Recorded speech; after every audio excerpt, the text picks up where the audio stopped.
Okay, this screencast is going to cover Greece and Persia. It's a part of our Unit 2 look at classical civilizations between the time period of 500 BCE and 500 CE.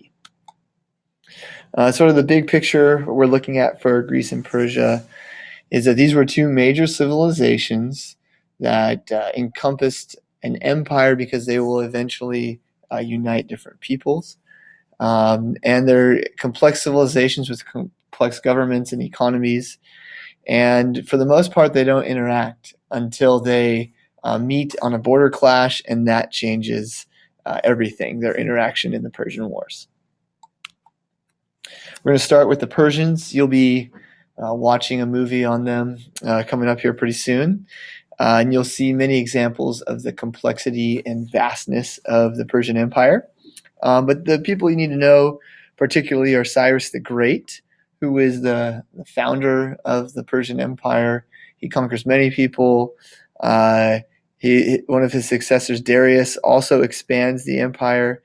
Their empire extends basically from Iran to Egypt. And by encompassing lots of people, they figured out that they needed help in governing the land, and that was the role of the satraps.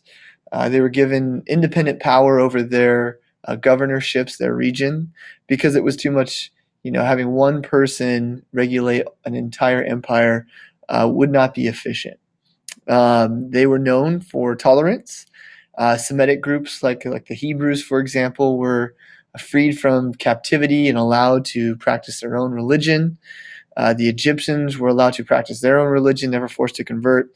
The Persians just wanted you to pay your taxes and tribute to the empire. Another great example of their sophistication is the cities they built. They also built canals and roads. Persepolis is one of the major cities that has extensive architecture and art. The qanats or canals were also put into these cities. On the other side, you have the Greeks, who were initially separated or isolated into city-states because of their geography, the mountainous regions of Greece. So for most of Greece's history in the beginning, there's no centralized power like Persia. And this will all change after the Persian Wars. The Greek form of expansion was different than Persia. Persia would conquer people and absorb them. Greece expanded by settlement. So settlements would go out further and further, and so the Greek influence would spread that way. The city-states don't always get along. They fight, but they have a common cultural identity religiously and linguistically.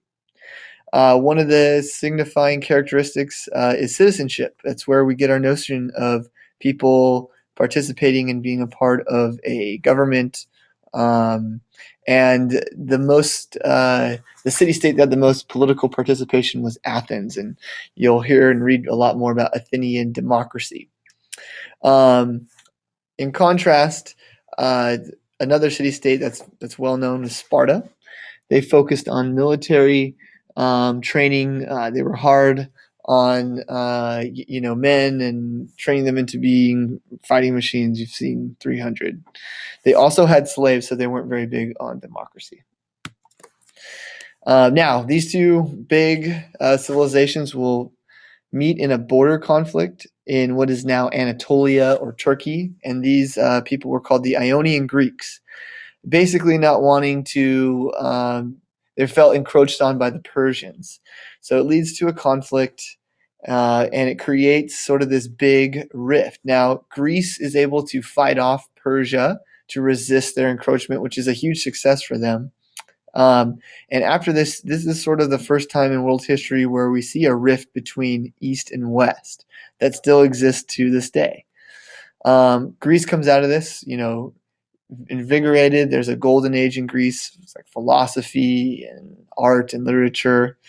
However, Greece is united, but they begin to have power struggles, and it creates a civil war that leads to the Peloponnesian War between Athens and Sparta. People fighting for control over Greece. Now, the result of this is that Greece is weakened by the Peloponnesian War, it makes them vulnerable to conquest. And they are conquered by Philip of Macedon, and for the first time, all of Greece is unified in 338. His successor, Alexander the Great, continues to expand the empire. He conquers Persia between the years of 333 and 323 in a pretty short time when he dies. Now, Alexander dies, and the Greek empire his empire will sort of break off into different parts.